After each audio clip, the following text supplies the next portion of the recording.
안녕하십니까. 저는 지금 나이를 벌써 40을 넘긴 검은 머리만큼이나 흰머리가 부쩍 많아진 여자입니다. 제 기구한 인생이 달라지기 시작한 건 고작 몇 년 되지 않았습니다. 저는 몇 년 전 달라진 인생을 살기 전까지 정말 힘들게 살아왔습니다. 하루하루 눈을 뜨는 게 두렵고 치가 떨릴 정도로 말입니다. 저는 왜 항상 힘든 일은 저에게만 찾아오는지, 제가 전생에 무슨 죄를 지었길래 이 모양 이 꼴로 살아야 하는지 고민이 많았습니다. 저의 지난 인생, 그리고 달라진 제 인생을 차근차근 여러분께 한번 살풀이 하듯이 풀어보려고 합니다. 제 이야기를 끝까지 들어주시고 저의 내일을 함께 응원해 주시면 감사하게 생각하겠습니다. 저는 정말 찢어지게 가난한 집의 넷째 딸로 태어나 아무런 지원을 받지 못하고 항상 구박을 받으면서 살아왔습니다. 태어났을 때부터 울면 시끄럽다는 이유로 쫓겨나기 일쑤였고, 제가 할 수 있는 건 부모와 형제 자매의 눈치를 보면서 손가락을 빨아대는 일밖에 할 수가 없었습니다. 항상 구멍이 뚫린 옷을 감추며 입어야 했고, 밖에 나가서 뛰어논다는 건 상상도 할 수 없는 일처럼 여겼습니다. 저는 배가 고플 때도, 마음이 허전할 때도, 구박을 받을까 눈치를 볼 때에도 항상 엄지손가락을 쭉쭉 빨면서 구석에 쭈그려 앉아 있었습니다. 그래서 제 엄지손가락이 약간 기형의 형상을 띠고 있는데, 하도 손가락을 빨아버릇해서 모양이 휘어 이상하게 자란 것입니다. 정형외과에 일찍 가서 치료만 받았어도 제 손가락이 이렇게 이상한 모양으로 자라지 않았을 텐데, 우리 부모는 저를 병원에 데려가는 것을 사치라 여겼습니다. 그 시절이 이런 거 하나 고치지 못하는 낙후된 시대도 아니었는데도 말입니다. 우리 부모가 애를 5이나 낳은 건 아들이 필요해서가 아니었습니다. 그냥 피임에 무지했던 부모는 생기는 대로 아이를 낳아 키운 것이죠. 아니, 키웠다기보다는 낳아놓고 방치를 했다는 표현이 더 어울릴 것 같습니다. 차라리 아들을 낳고 싶어서 어쩔 수 없이 딸을 줄줄이 낳은 것이라면 처지가 덜 슬펐을 수도 있겠다 싶을 정도였습니다. 첫째 오빠는 어릴 때 열병을 심하게 앓는 바람에 소아마비가 와서 몸의 반쪽을 절면서 지내는 사람이었습니다. 몸이 자기 마음대로 움직이지 않았기에 상당히 소심하고 누구든 자기를 도와야 한다고 생각하는 피해의식에 사로잡혀 있는 인간이었습니다. 제가 다른 일을 하느라 첫째 오빠가 움직이려고 할 때 도와주지 못하는 날이라도 생기면 첫째 오빠는 이렇게 사느니 죽는 게 낫겠다면서 부모 앞에서 난동을 부렸습니다. 제일 처음 낳은, 그것도 아들의 입에서 그런 소리가 나온다고 부모는 항상 울면서 저와 다른 형제들을 타박하고 구박을 했습니다. 특히 막내였던 제가 집에 붙어 있었던 시간이 제일 많았기 때문에 부모는 항상 제 탓을 하면서 첫째 오빠를 잘 돌보라고 신신당부를 했습니다. 지금은 몸을 사용하기 힘들어서 아무것도 못하는 중이지만, 나중에 의술이 발달하면 소아마비로 반을 절게 된 인간들도 다 고칠 수 있게 될 것이라며 버티라 하셨습니다. 둘째 언니는 아주 멀쩡했고 아주 똑똑했고 아주 당찬 사람이었습니다. 그래서 언니는 20살이 되자마자 집을 떠나 도망쳤습니다. 언니는 고등학교도 나오지 못한 채로 부모 대신 돈을 벌어야 하는 집안의 실질적인 가장이나 다름없는 사람이었습니다. 노예처럼 항상 아침부터 저녁 늦게까지 일을 했고, 벌어온 돈을 전부 부모에게 빼앗기는 삶을 살아야 했던 불우한 여자였습니다. 저는 언니보다 훨씬 더 어렸기에 집에서 첫째 오빠의 뒷바라지를 하고 있었고, 언니는 그런 제 몫의 돈까지 벌어오라는 부모의 말에 떠밀려 닥치는 대로 일을 해야 했습니다. 너무나도 필요한 일상에 언니가 시들어버린 풀떼기처럼 나불나불거릴 때서야 이 집을 떠나야지만 살 수 있을 거란 생각이 들었나 봅니다. 저에게만 살짝 도망가라는 말을 남기고 모두들 잠든 새벽에 호련히 사라져버렸습니다. 둘째 언니가 도망을 쳤다는 사실을 알게 된 부모는 분노했고, 밤이고 낮이고 언니가 떠난 대문을 향해 저주를 퍼부었습니다. 돌에 맞아 죽을련 가다가 차에 치여 죽으련 하면서 차마 부모로서는 입에 담지도 못할 말들을 퍼부었습니다. 저는 그런 부모에게 기가 콱 눌려 아무것도 하지 못했고 항상 언니가 마지막에 남겨준 도망가라는 말만 귓가에 왱왱 담아둔 채 하루를 살았습니다. 셋째 오빠는 술독에 빠져 사는 알코올 중독자였고 수가 틀리면 집안의 모든 집기를 던지는 몹쓸 버릇을 가지고 있는 놈이었습니다. 부모조차도 그를 말릴 힘이 없어서 항상 셋째 오빠를 피해 몸을 숨겨야만 했습니다. 저는 첫째 오빠 옆에서 거동을 도와야 했기에 셋째 오빠의 매질을 피할 수가 없었습니다. 어느 날부터는 제가 제일 만만하다고 생각을 했는지 저만 괴롭히기 시작했습니다. 저는 셋째 오빠가 술을 마시고 들어오거나 집에서 술판을 벌일 때가 제일 무서웠습니다. 부모의 잔소리도 첫째 오빠의 피해의식보다 셋째 오빠의 매질이 가장 아프고 힘들었기 때문입니다. 우리 막내는 태어나고 얼마 되지 않아 갑자기 죽어버렸기에 기억도 나지 않습니다. 그러다 보니 세월이 지나 제가 17이 되었을 때부터 이 집안에서 일을 할 수 있는 사람은 오로지 저 하나뿐이었습니다. 이미 둘째 언니는 도망을 간 상태였고 거동이 불편한 첫째 오빠, 술에 취해 있는 셋째 오빠를 대신해 그 몫을 해낼 사람은 저뿐이었습니다. 저도 둘째 언니처럼 도망이라도 갈 수 있었다면 얼마나 좋았을까요? 하지만 우리 부모는 그렇게 호락호락한 사람이 아니었습니다. 둘째 언니가 도망을 가버린 그날 이후부터 줄기차게 저를 감시하고 들었기 때문입니다. 처음에는 제가 둘째 언니와 따로 연락을 하고 지내는 줄 알고 다시 둘째 언니를 잡아오려고 했는지 저의 동태를 감시하기 시작했습니다. 하지만 둘째 언니가 어디로 갔는지 전혀 모르는 눈치를 보이자 그 뒤부터는 저도 언니처럼 도망을 갈까 싶어 감시를 하기 시작했습니다. 본격적으로 제가 돈을 벌어오기 시작한 그날부터는 언니처럼 도망을 가지 못하도록 제 방문을 밖에서 잠그기 시작했습니다. 언니가 도망을 가게 된 것은 본인들의 뼈저린 실수라면서 그런 실수는 한 번으로 족하다고 말했습니다. 저는 밤에는 화장실조차 갈 수 없었습니다. 제 방문에 밖에서 잠겨 있었기에 방문을 열 수가 없었기 때문이었습니다. 항상 제 방에는 낡은 요강이 들어있었고 야밤에 화장실이라도 가고 싶으면 그 요강을 사용해야 했습니다. 부모가 열어주지 않으면 방 밖으로 나갈 수 없었으니 아침에 일을 나가야 할 시간이 되어 문이 열리면 그제야 그 좁은 방을 탈출할 수 있었습니다. 제 방 창문에는 쇠창살까지 달려 있었습니다. 제가 작고 왜소한 체형을 가지고 있었기에 창문으로 탈출할지도 모른다는 두려움이 있었던 겁니다. 도대체 이게 부모로서 할 일이 맞습니까? 저는 정말 사육당하는 동물처럼 그 집에서 돈 벌어오는 기계로 지내고 있었습니다. 제 나이 26살이 될 때까지도 제대로 된 교육 한 번 받지 못하고 공장에서 내도록 일만 해야 했습니다. 제가 공장에서 도망을 치면 되지 않겠냐 싶겠지만 그럴 수 있었다면 제가 진작 집을 떠나왔겠죠. 공장 주인이 부모님 친구분이셨는데 하루 종일 제 근처에 서서 제가 일하는 모습을 감시하곤 했었습니다.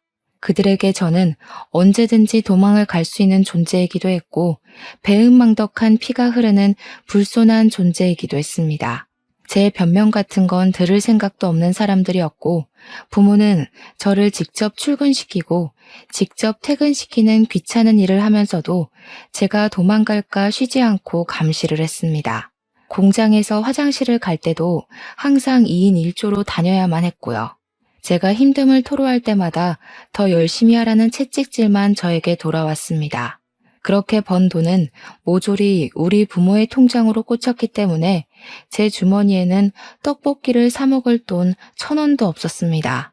매일 똑같은 하루가 반복되다 보니 오늘이 무슨 요일인지도 모르고 살던 어느 날 저에게 뜻밖의 기회가 찾아오게 되었습니다. 공장을 사찰하러 온 본사 직원의 눈에 제가 딱 들어오게 되었던 것입니다.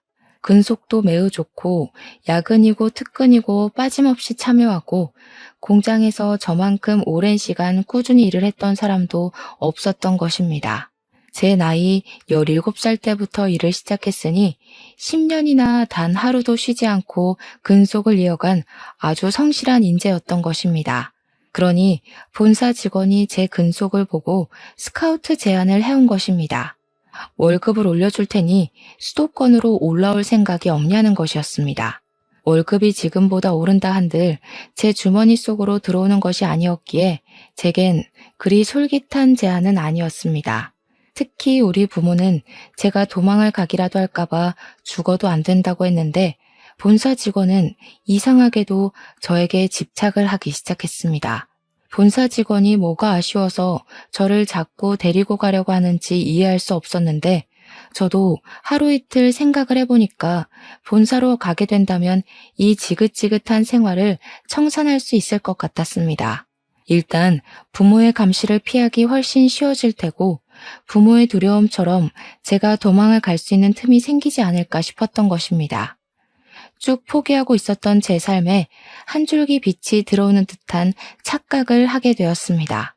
저는 본사 직원에게 몰래 가고 싶은 마음이 있으니 우리 부모를 조금만 더 설득해달라고 부탁을 했고 본사 직원은 의아해하면서 저희 집을 방문했습니다. 제 의지만 있으면 충분히 수도권 공장으로 옮길 수 있는데 왜 그 나이를 먹도록 부모의 허락이 필요하다고 하는 건지 이해를 하지 못한 것이겠죠. 하지만 본사 직원이 집을 방문해서 부모에게 이야기하러 왔다가 집안 꼴을 보고 무척이나 놀란 것입니다. 술에 취해서 부모도 못 알아보는 둘째 오빠와 몸이 병신인 첫째 오빠, 거기다가 제 방문 바깥에 달린 걸쇠를 보고 얼굴이 점점 굳어가더군요. 당연히 제가 학대를 당하고 있다고 생각을 했던 본사 직원은 바로 경찰에 신고를 했고 경찰이 집에 방문해서 제 방의 걸쇠와 제 방 창문의 쇠창살을 보고 사진을 찍더군요. 제 증언을 토대로 제가 오랜 시간 학대를 당하고 있었다 판단한 경찰은 부모를 고소하자고 했고 저는 든든한 그들을 방패 삼아 부모를 고발하게 되었습니다. 하지만 우리 부모는 예상보다 훨씬 뻔뻔한 사람이었습니다. 재판부에서도 저의 편을 들어주지 않아 감옥에 가지 않고 집행유예로 풀려나게 되었어요. 꼼짝없이 그 집에 갇히게 되겠구나 하고 생각했으나 한 가지 다행인 건 저에 대한 접근 금지 조치가 취해졌다는 것이었습니다. 하지만 우리 부모의 협박은 계속되었습니다. 저와 접근을 할 수 없으니 꾸준히 다른 사람을 통해 수도권으로 올라간다 하더라도 돈을 보내라는 협박을 했습니다. 돈을 보내지 않으면 어떻게 해서든 저를 찾아가 죽여버릴 거라며 협박을 했습니다. 저는 오랜 시간 정서적 학대를 받아왔기에 그런 부모가 무서웠고 시키는 대로 꼼짝없이 할 수밖에 없었습니다. 수도권 공장 기숙사에 들어와 일을 하면서 모아둔 돈은 하나 없었고 밥 한 끼를 사 먹을 돈이 없는 날이 많아서 점심은 공장에서 주는 밥을 먹고 저녁은 물로 배를 채우면서 일을 했습니다. 회식하는 날만큼 즐거운 날이 또 없었죠. 그렇게 28살이 되었을 때 공장 직원 중 한 명이 저를 빤히 지켜보는 듯한 착각이 들었는데 어느 날 저에게 말을 걸더라고요. 혹시 제가 사채를 쓴 건가 싶어서 도울 일이 있을까 해서 말을 걸었다고 하더라고요. 왜 밥을 먹지 않는 거냐고 공장에서 지급하는 점심밥만 먹지 않냐고 하더라고요. 저는 솔직히 부끄러워서 아무 말도 할 수 없었습니다. 공장에서 받는 돈이 꽤 되는데도 불구하고 돈이 없어서 물배를 채운다는 말을 어떻게 하겠습니까? 제가 고개를 푹 숙이고 있자 저녁을 든든하게 먹어야 잠도 잘 오는 거라면서 저에게 고기를 사주겠다고 하더라고요. 퇴근하고 공장 앞에 있는 삼겹살집에 데려가서 밥을 사주시는데 너무나도 감사하더라고요. 그분은 저보다 4살이 많은 남자 선배였는데 저에게 밥을 사주시면서 하는 말이 몇 개월간 제가 자꾸 눈에 밟혀서 저를 지켜봤다고 하더라고요. 저는 남에게 관심이라는 걸 받아본 게 처음이었던지라 너무나도 그 작은 관심이 좋아서 술을 마시고 제 이야기를 줄줄 늘어놓기 시작했습니다. 그러니 깜짝 놀라면서 접근 금지인데다가 찾아올 수도 없는 사람이니 겁을 먹지 말라고, 걱정하지 말라고 하더라고요. 돈을 안 붙여도 되지 않겠냐고, 기숙사 자체도 외부인이 들어올 수 없으니까 급여 통장부터 바꿔버리라고 했습니다. 제 노력으로 번 돈을 왜 가족에게 전부 쏟아붓고 있냐고, 그렇게 한다고 한들 그 사람들이 감사해할 것 같냐고 하면서 미련하다 하더라고요. 제 통장이랑 카드를 부모가 들고 있다고 하니 통장을 새로 발급받아서 급여 통장을 바꾸면 된다고, 어려운 일이 아니라고 했습니다. 저는 부모가 원하는 대로만 살아왔기 때문에 그런 사실을 하나도 몰랐던 것이었습니다. 저는 결국 그 선배의 도움으로 통장을 새로 발급받을 수 있었고, 새 통장으로 월급 통장 또한 교체를 하게 되었습니다. 선배는 저에게 휴대폰 번호도 바꿔버리는 것이 좋겠다고 했고, 인터넷에 들어가서 손쉽게 번호도 바꾸어 주었습니다. 그리고 경찰서에 다시 찾아가서 접근금지 연장 신청을 하라고 하더군요.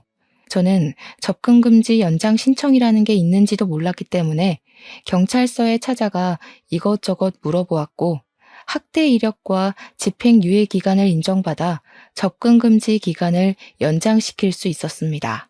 그 모든 일이 일사천리로 이어지자 부모는 공장으로 전화를 해서 저를 당장 바꾸라고, 고향으로 내려오게 하라고 난리를 쳤습니다.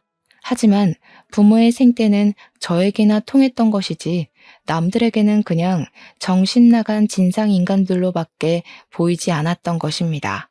제가 처한 상황을 미리 공장 측으로 말을 해두고 본사 직원이 경찰서에 신고를 했던 이력과 소문이 공장에 떠돌고 있었기에 부모가 저에게 직접적으로 연락할 수 있는 방법은 존재하지 않았습니다.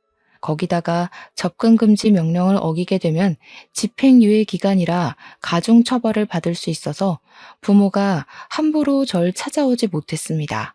하지만 우리 불도저 같은 부모는 몇 번이나 공장 앞으로 저를 찾아왔어요. 물론 저를 만나지는 못했습니다. 공장 특성상 관계자 이외에는 출입이 금지되어 있었기 때문에 부모는 허공에 대고 제 욕을 하고 사라지는 일밖에 할 수 없었네요. 월급날 저는 처음으로 제 통장에 찍힌 260만 원을 보고 너무 놀라서 눈물을 줄줄 흘렸습니다. 저는 그 돈을 어떻게 써야 하는지도 몰라서 그냥 제가 너무너무 먹고 싶었던 떡볶이를 사 먹었습니다. 시장에서 파는 2,000원짜리 떡볶이 말고 2인분에 12,000원이나 하는 즉석 떡볶이를 저를 도와준 선배와 함께 가서 사 먹었습니다. 선배는 저에게 참으로 힘들게 살았겠다면서 그동안 고생했다고 저의 처지를 안타까워하면서 위로도 해주었습니다. 본인은 홀어머니와 둘이 살고 있는데 자기도 참 힘들게 살았었던 과거가 있어서 제가 사채 빚에 쪼들리고 있는 줄 알았다고 했습니다. 지금은 물론 빚도 다 갚았고 홀어머니가 운영하는 식당 장사가 무척이나 잘 되고 있어서 여유 있게 살고 있긴 하지만 과거를 생각하면 치가 떨릴 정도로 힘들었다고 하더라고요. 공장에서 일한 지 오래됐죠? 네, 저 이제 12년 차예요, 벌써. 와, 엄청 동안이네. 그러면 나이가 32살? 나랑 동갑이라고요? 나보다 어리다고 하지 않았어요? 네, 저 28살이에요. 제가 공장에서 17살 때부터 일을 했거든요. 17? 학교도 안 다니고 공장에서 일을 했단 말이야? 어떻게 부모라는 탈을 쓰고 그런 기본 교육까지 못 받게 하고 돈이 뭐라고 그 어린 학생을 공장에 취직을 시켜서 이 나이 먹도록 착취를 할 수가 있어. 선배는 마치 자기 일처럼 화를 내주었고 저는 그게 고맙기도 하고 속이 시원하기도 해서 눈물이 절로 났습니다. 타인에게 받은 따뜻한 온정이라 너무 좋았어요. 저는 자연스럽게 선배와 어울려 다니기 시작하면서 선배에게 동료 그 이상의 감정을 느끼기 시작했습니다. 제가 어릴 때부터 잘 먹지 못해서 엄청 말랐었는데 선배는 제가 살이 쪄야 한다고 공장 근처에 맛집이 엄청 많은 거 알고 있냐며 물어보시더라고요. 사실 저는 뭘 먹어도 너무너무 맛있었거든요. 그래서 맛집을 잘 모른다고 하니까 저를 데리고 이 집 저 집 다니면서 맛있는 걸 찾아 먹여주기 시작했습니다. 세상에 어디서도 못 본 맛있는 음식들이 너무 많더라고요. 저는 살도 점차 오르기 시작했고 얼굴 때깔도 고와지기 시작했습니다. 피쩍 말랐을 때는 인기도 없었고 누가 먼저 말을 걸거나 하는 일이 없었는데 오히려 살이 좀 붙고 얼굴 안색이 좋아지고 하니까 사람들이 따라 붙더라고요. 공장 남자 직원들에게 선물도 처음 받아봤다니까요. 그러니까 선배가 저한테 그런 말을 하더라고요. 자기 눈에만 보기 좋아진 게 아닌 것 같아서 조바심이 난다고. 자기랑 연애 한번 해보자고요. 주말마다 만났는데 그게 데이트였다는 건 알고 있냐고 하면서 앞으로도 자기랑만 데이트하자고 하는데 부끄럽지만 참 좋더라고요. 그렇게 저희는 연애라는 걸 본격적으로 시작했고 꼬박 1년을 만난 뒤 결혼을 하기로 결심을 가지게 되었습니다. 저는 식당을 운영 중이라는 시모의 가게에 찾아가서 인사를 드리게 되었는데 시모의 첫인상이 너무나도 무서워서 바짝 쫄았습니다. 얼굴에 심술이랑 욕심이 덕지덕지 붙인 인상이었는데 마치 우리 엄마를 보는 듯한 기분이 들어서 마음 한구석이 콩닥콩닥 걸렸습니다. 제가 인사를 드리고 나니까 갑자기 저한테 손이 좀 빠르냐고 물어보시더니 일을 도우라고 하면서 앞치마를 툭 던지시더라고요. 제가 늘 집에서 학습이 되었던 복종 반응이 있었기 때문에 아무렇지 않게 앞치마를 맸습니다. 그러니 남편이 저한테 지금 뭐 하는 거냐고 당장 앞치마를 벗으라고 이야기를 하더라고요. 시모를 향해서 인사를 드리러 온 거지 일하러 온 게 아니라면서 딱딱하게 얼굴을 굳히고 이야기를 했습니다. 그러니 시모가 자기한테는 인사도 나발이고 가게 일을 도와줄 사람이 더 필요하다고 하면서 일을 하라고 했고 저는 화를 내는 남편을 말렸습니다. 그렇게 그날 하루 종일 식당 일을 도왔고 그게 시모 눈에는 나쁘지 않게 보였는지 처음 인사를 드렸을 때보단 조금 누그러진 모습이었습니다. 제가 집안일을 어릴 때부터 도맡아 했기에 소질이 조금 있었거든요. 둘째 언니가 돈을 벌러 나간 이후부터 집안일은 모두 제 몫이었으니까요.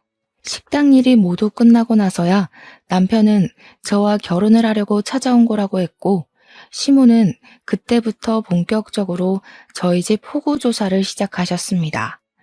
저는 아무 말도 할 수 없었습니다. 저에게 가족은 두 번 다시는 만나고 싶지 않은 사람들이었기 때문에 딱히 설명할 말이 없었던 것입니다. 하지만 속일 수는 없었기에 제가 아는 선에 있어서 최대한 솔직하게 이야기를 했더니 시모가 인상을 팍 쓰면서 완전히 날뛰시더라고요. 이 결혼은 절대 반대라고 빠져도 너무 빠지는 집 처자를 데리고 온 거 아니냐면서 자기 눈에 흙 들어가기 전까지 안 된다고 면전에 대놓고 말씀을 하시더라고요. 제발 허락을 해달라며 남편과 저는 무릎을 꿇고 빌었고 시모는 무릎을 백날 꿇어봐야 죽어도 안 된다는 말만 반복하셨습니다. 시모의 결사반대에도 불구하고 저와 남편은 헤어질 수 없어서 결국 저희는 혼인신고부터 해버리자는 마음을 가지게 되었습니다. 결국 결혼식도 올리지 않고 혼인신고를 먼저 했고 기숙사를 나와 신혼집을 얻어 살림을 차렸습니다. 당연히 이야기를 전해들은 시모는 머리를 싸매고 누웠고 저희 신혼집을 찾아와 세간 살림을 다 뒤집어 엎으면서 화를 내셨습니다. 지금이라도 혼인신고 취소하고 엄마가 골라주는 여자 만나서 장가가라고. 하필이면 만나도 저런 불행덩어리를 만나. 시모의 말에 상처를 받았지만 저는 포기하지 않고 시모에게 잘 보이고 싶어서 열심히 노력을 했습니다. 시모의 음식점 장사가 엄청나게 잘 되고 있었기 때문에 항상 일손이 부족했거든요. 일하는 사람들이 꽤 있음에도 주방 일은 항상 밀려 있었습니다. 그래서 저는 일부러 주말에 공장을 쉴 때마다 시모의 가게에 찾아가서 일을 하기 시작했습니다. 처음에는 주걱으로 제 등을 때리면서 나가라고 꼴도 보기 싫다고 혼을 내셨지만 제가 꿋꿋하게 버티면서 꾸준히 찾아와 일을 하니까 일을 하는 동안에는 내버려 두시더라고요. 저는 예쁨을 받으려고 노력하는 짓을 금방 그만두었지만 꾸준히 식당 일은 도우면서 남편 얼굴에 먹칠은 하지 않으려고 노력했습니다. 그렇게 애매하게 허락을 받은 것도 아니고 내쳐진 것도 아닌 채로 주말마다 열심히 일을 하고 있었던 어느 날이었습니다. 그날은 평일에 하루 미뤘던 연차를 쓰고 시모 식당에서 일을 하고 있었는데 시모가 어느 테이블에 가더니 너무 반갑게 인사를 하시더라고요. 우리 공무원 선생님들 하면서 밥 먹으러 왔냐고 저에게는 한 번도 보여주신 적 없는 살가운 얼굴을 하시더라고요. 슬쩍 보니까 대여섯 명이 밥을 먹으러 왔는데 시모 말에 의하면 공무원으로 일하는 사람들인 것 같더라고요.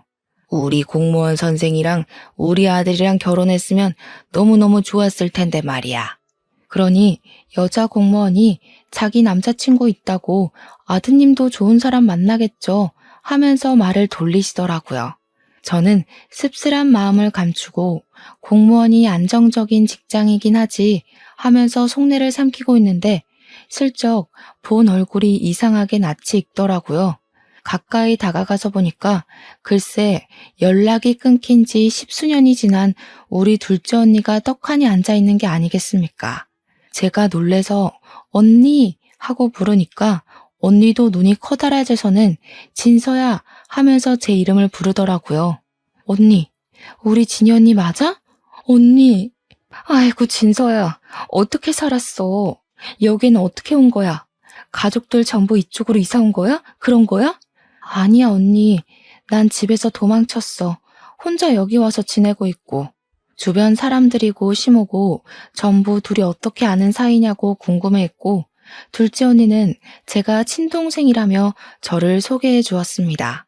언니는 그동안 궁금한 게 많았는지 저에게 어떻게 살았던 거냐고 저를 두고 혼자 도망치는 게 너무나도 마음에 걸렸다면서 눈물을 글썽였습니다.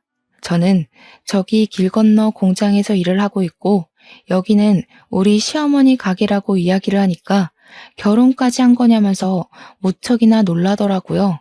슬쩍 시모를 바라보고 반대가 좀 심하셔서 혼인신고만 하고 같이 살고 있다고 하니까 시모가 멋쩍어 하면서 무슨 말을 그렇게 하냐고 하더라고요. 언니가 반대라는 말에 눈을 뾰족하게 뜨더니 시모한테 한 소리를 하더라고요. 사장님, 아니 사돈어르신, 지난번에 음식점 위생 문제로 큰일 치를 뻔하셨던 거 기억하시죠?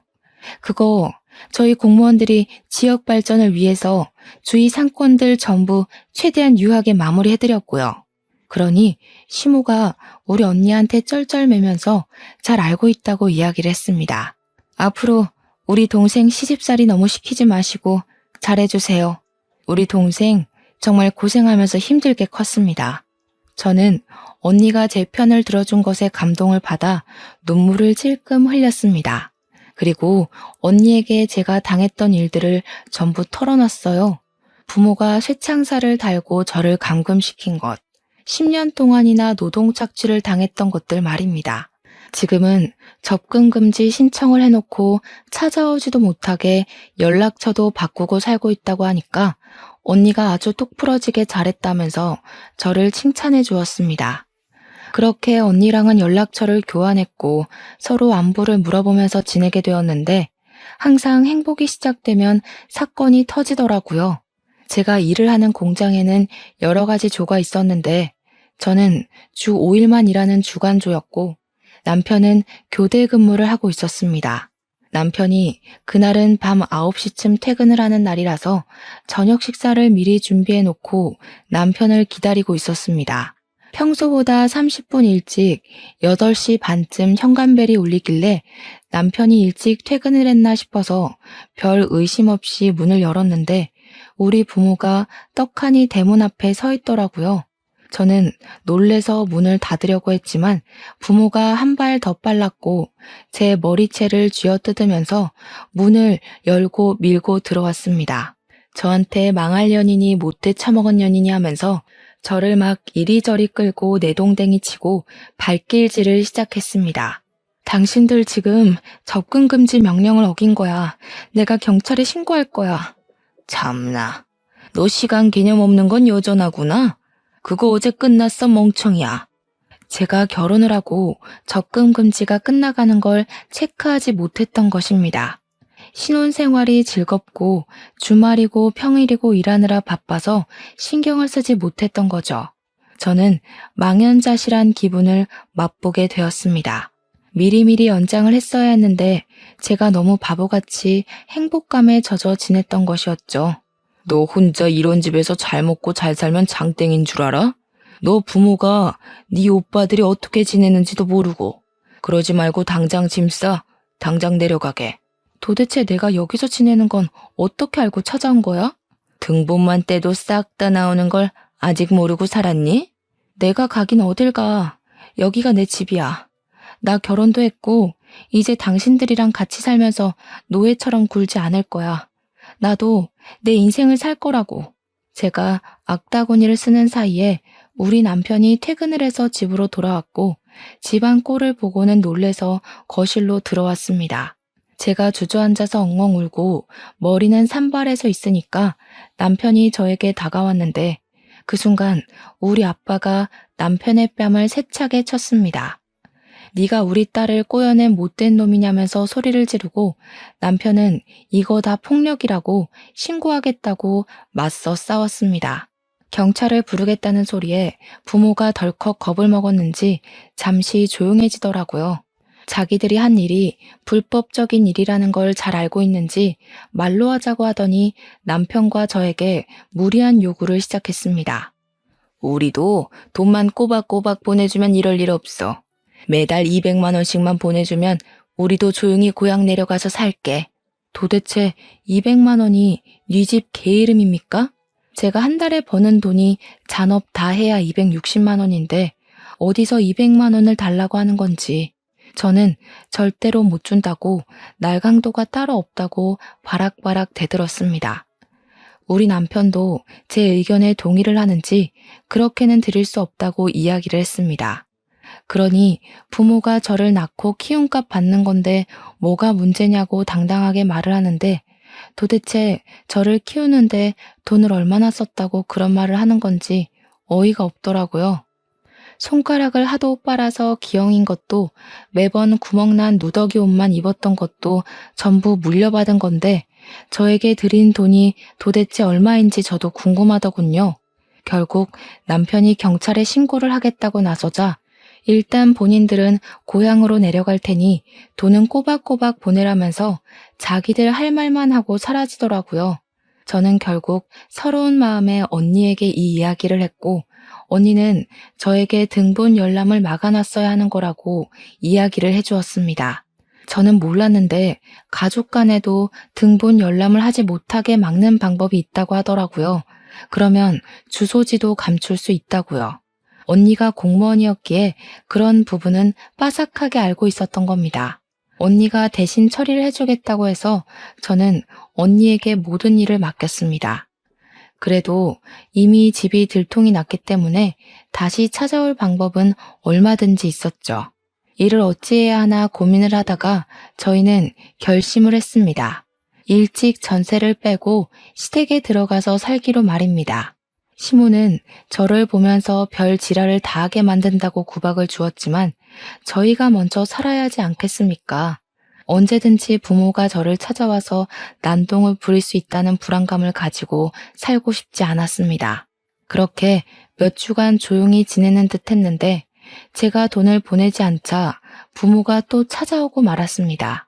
집을 찾아가도 사람 사는 냄새가 나지 않자 저희가 어디에 사는지를 알아내기 위해서 공장 앞에서부터 대기를 타고 미행을 하기 시작했던 것입니다. 저는 일찍 퇴근을 해서 부모와 마주치지 않았는데 우리 남편은 교대조로 근무하고 있었기 때문에 부모가 남편을 발견하고 미행을 했던 것입니다. 우리 남편은 그걸 집에 돌아오는 중간쯤에 눈치를 챘고 바로 시댁으로 오지 않고 빙빙 돌면서 부모를 따돌리려고 했습니다. 그러다가 결국 차도 앞에서 미행을 눈치챈 남편을 붙잡고 돈을 내놓으라며 실랑이가 벌어지게 되었던 것입니다. 우리 아빠가 계속해서 돈을 못 주겠다고 강짜를 부리자 열이 받아 남편을 확 밀쳤는데 그대로 도로에 떠밀리면서 사고가 난 것입니다. 신고를 받고 쌩하게 달려오던 큰 트럭에 우리 남편이 받치게 되었고, 놀란 사람들이 119에 신고를 해서 긴급으로 이송이 되었지만 결국 그대로 눈을 감게 됐어요. 그곳이 큰 도로였고 트럭 운전수를 비롯해서 길거리에 있던 사람들이 전부 목격한 사실을 증언을 해주었습니다. 우리 부모는 상해죄가 아닌 살인죄로 재판을 받게 되었고 남편을 밀쳐서 사망하게 한 아빠는 징역 30년형을 받았습니다. 옆에서 같이 거들었던 우리 엄마는 끝까지 자기는 고의가 아니었음을 주장했지만 공모를 한 혐의가 인정되어 20년형을 받게 되었습니다. 둘 다 억울하다고 하면서 항소를 하겠다고 난리를 쳤지만 변호사 비용도 없는 그 인간들이 뭘 할 수 있겠습니까? 장애가 있는 아들이 있다고 눈물로 읍소를 하며 자기들이 20년, 30년 감옥에 살면 나라가 자기 아들을 죽이는 거라고 난리를 쳤습니다. 하지만 법원에서는 보호시설로 아들들을 옮기면 되지 않겠냐는 결정을 내리고 받아주지 않았습니다. 거기다가 저를 학대하고 접근 금지가 끝나자마자 저를 찾아와 난동을 부렸던 점까지 연결이 되면서 가중처벌을 받게 되었습니다. 하지만 그런 처벌을 받았다고 제 마음이 누그러지거나 풀리는 것은 전혀 없었습니다. 저는 하루아침에 남편을 잃은 과부가 되었고 하루하루 눈을 뜨는 게 괴로웠습니다. 더욱더 괴로웠던 건 제가 시댁에서 시모와 함께 지내고 있었다는 사실이었습니다. 시모는 하나뿐인 아들을 저 때문에 잃게 되었다면서 저를 볼 때마다 분노에 가득 차 있었습니다. 제가 죽었어야 했는데 자기 아들이 죽었다며 저를 원망했습니다. 하지만 가해자가 제 부모인데 제가 뭘 어쩌겠습니까? 저는 하염없이 눈물만 흘렸죠. 시모는 결국 저에게 집을 나가라고 했습니다. 그런데 글쎄 그 와중에 남편의 사망보험금에 대한 존재를 알게 됐습니다. 남편이 사망보험금을 제가 받을 수 있게 가입을 해줬었는데 그걸 시모가 알고 보험금을 내놓으라며 악다구니를 쓰기 시작했습니다. 우리 아들 목숨값을 왜 가해자 딸인 네가 받냐? 당장 내놔. 그 돈으로 네가 행복하게 사는 꼴 나는 죽어도 못 본다. 내가 마지막으로 기회를 줄 테니 그 보험금을 내놓고 너는 어디 다른 집에 채취자리 마련해 줄 테니 그쪽으로 가. 그러면 저에게 사거리 지나서 있는 대형 고깃집 사장 아들이 장애가 있는데 그 집 며느리로 들어가면 돈 걱정은 없이 살 수 있을 거라고 하더군요. 첫째 오빠가 장애가 있다고 하지 않았냐면서 딱 맞는 자리라고 남편 보험금을 내놓고 저는 그 집에 들어가서 살라는 겁니다. 시모가 도대체 무슨 자격으로 저에게 이런 요구를 하는지 어이가 없어서 죽어도 싫다고 하자 그러면 보험금 내놓고 자기 집에서도 나가라고 했습니다. 어머님은 돈도 많으시면서 도대체 남편이 저에게 남겨준 보험금을 탐내시는 거예요? 애초에 난 네가 마음에 들지 않았다. 어느 한 구석도 눈에 차는 곳이 없었어. 우리 아들 목숨값으로 네가 먹고 놀고 하는 거 생각하면 기분이 더러워서 자다가도 벌떡 일어난다, 내가. 그 말에 저는 그냥 시모에게 사망보험금으로 받은 1억을 줘버리고는 다시 공장 기숙사로 돌아와 일을 하기 시작했습니다. 기숙사에 다시 들어오니까 남편이랑 살았던 그 집이 너무 그립고 제 처지가 너무 불쌍하게 여겨졌어요. 그때 우리 둘째 언니가 저에게 많은 힘이 되어 주었습니다. 저한테 공장에서 허송세월 보내지 말고 공무원 준비를 해보는 게 어떠냐고 하더라고요. 새로운 거에 도전하면 회복이 될지 안 될지 어떻게 알겠냐고 하면서 도전을 해보라고 하길래 저는 냅다 족쇄 같은 공장을 그만두게 되었습니다. 근속 연도가 꽤 있었기에 퇴직금 받은 걸로 작은 방을 하나 구해서 언니의 조언대로 공무원 시험 준비를 시작했습니다. 제가 고등학교도 졸업하지 못한 중졸이었기에 공부하는 게 정말 쉽진 않았습니다. 그렇게 1년간 검정고시 준비를 했고 공무원 시험을 3년이나 준비를 한 뒤 결국에는 당당하게 합격을 하게 되었습니다. 지방직으로 합격을 했던 터라 저는 전라도 순창에 있는 작은 동사무소에 발령을 받게 되었고 저는 또다시 타지로 떠나게 되었습니다. 36의 나이에 신입으로 일을 한다는 게 참 힘들었지만 정이 많은 사람들 덕분에 보람이 차기도 했습니다. 그렇게 나이가 40을 넘기고 저는 그 마을에 완벽하게 적응을 해서 열심히 봉사도 다니고 일도 하면서 하루를 바쁘게 살았습니다. 언니와는 간간히 연락을 하고 지냈고 여전히 그 동네에서 살고 있는 언니에게 많은 이야기를 듣게 되었습니다. 제가 제일 놀랐던 이야기는 시모의 식당에 불이 나는 바람에 갑자기 식당이 사라지고 어느 날부터 시모 또한 보이지 않는다는 이야기였습니다. 분명 불이 난 이후에 시모를 두어 번 봤었는데 이사를 간 것인지 뭔지 갑자기 동네에서 사라졌다고 하더라고요. 저는 궁금한 마음에 찾아가 볼까 생각을 하기도 했지만 저에게 그다지 좋았던 사람은 아니라서 그런 수고를 하진 않았습니다. 어느 날 지자체 프로그램으로 치매 요양원에 봉사를 하러 가게 되었는데 전라도 광주에 있는 요양원이었습니다. 요양원 할머니들의 영정 사진을 미리 찍어주는 봉사였는데 한 분 한 분 머리를 정리하고 사진을 찍으려던 순간이었어요. 아니 웬걸 저희 시모가 떡하니 있는 게 아니겠습니까? 너무 놀란 나머지 꾸민 장비를 죄에 놓치고 말았죠. 경기도에 있어야 할 시모가 왜 전라도에 있는지도 궁금했습니다. 요양보호사에게 물어보니까 이야기를 해주더군요. 김할머니요? 치매로 보호소를 전전긍긍하다가 여기로 오게 되었다고 하더라고요. 가족도 없고 며느리가 하나 있다고 하던데 등본 열람도 안 되게 해놔서 연락도 못했고요. 그 며느리가 바로 저 아니겠습니까? 시모가 치매라는 것도 너무나도 놀라웠습니다. 증상이 꽤 심해서 아예 기억을 못한다고 하더라고요. 저는 시모에게 다가가서 혹시 저를 알아볼까 싶어서 물어보았습니다. 혹시 저 알아보시겠어요? 너, 자개장, 건드리지 마. 너 자개장. 저는 자개장을 외치는 시모의 증상이 정말 심하구나 싶었습니다. 그런데 갑자기 시모가 까만 동공으로 저를 빤히 보더니 누구세요? 누구세요? 하더라고요. 참 치매라는 게 무서운 거더군요. 한편으로는 짠한 마음도 들었고요.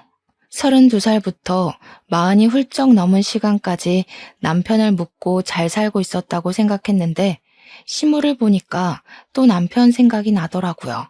치매로 모든 걸 잊게 된 시모가 부럽기도 했습니다. 그렇게 8개월이라는 시간이 지나는 동안 가끔 시모를 들여다보러 요양원에 찾아갔었는데 시모가 죽었다는 연락을 받게 되었고 저는 장례식에 참석을 했습니다. 제가 며느리였으니 사망신고도 하고 정리할 게 더 없나 시모의 통장을 살피는데 현금이 한 푼도 없더라고요. 이상했죠. 제가 남편 사망보험금도 1억이나 던지고 나왔고 시모 식당 장사가 꽤 잘 돼서 현금이 많았거든요. 거기다가 불이 나서 식당이 전소됐으니 화재보험 보상금도 받았을 거고요. 통장에 돈이 없으니 정리할 것도 없겠다 싶었는데 문득 시모 집이 생각이 나더라고요. 갑자기 치매 증상이 왔으면 집 정리도 못했겠다 싶어서 하루 연차를 내고 경기도에 있는 시모 집을 찾아가니 정말 뽀얗게 먼지가 쌓여 있었습니다. 내부 정리를 하고 집도 팔아야겠다 싶어서 정리를 시작했는데 구석에 자개장이 있는 게 아니겠습니까? 시모가 저를 보고 자개장 했던 것이 생각이 나서 이리저리 보니 자물쇠로 입구가 잠겨 있던 것이 녹이 많이 쓸어 살짝만 힘을 줘도 열리더라고요. 근데 그 자개장 안에 글쎄 현금 다발이랑 금괴가 있는 게 아니겠습니까? 저는 너무 놀라서 입을 떡 벌렸습니다. 시모가 은행도 못 믿은 건지 돈이 생기면 전부 금으로 바꾸고 현금을 다발로 모아서 넣어두었던 겁니다. 거기에는 남편의 사망보험금과 화재보험금까지 다 있는 듯 했습니다. 1kg짜리 금괴가 10개는 넘게 있었거든요. 저에게 마지막에 자개장이라고 외친 게 저에게 이걸 주려고 했던 건지 절대 뺏기지 않겠다고 한 건지는 모르겠지만 저는 그것들을 전부 들고 나왔습니다. 우리 남편의 목숨값을 찾았다고 생각하니 차마 쓰진 못하겠더라고요. 그래서 저는 제 노후 자금이라 생각하고 아껴 쓰고 남은 돈을 억울한 사람들, 저처럼 가족들에게 피해를 입은 사람들을 위해 사용하기로 마음을 먹었습니다. 제 기구했던 인생이 그 지기장 하나로 달라지기 시작했고, 저는 그 이후 매년 기부를 하면서 지내고 있습니다. 지옥과도 같았던 인생이었지만 끝은 이렇게 꽃 만개하는 봄처럼 다가왔어요. 저는 저처럼 피해를 입은 사람들에게 희망이자 용기가 되길 바라는 마음으로 진심을 다해 봉사하고 기부할 생각입니다. 여러분들도 욕심 부리지 않고 좋은 뜻으로 사람을 대하면 언젠간 봄날이 오지 않을까요? 아무튼 제 긴 사연 들어주신 여러분 정말로 감사합니다. 좋은 하루 보내세요.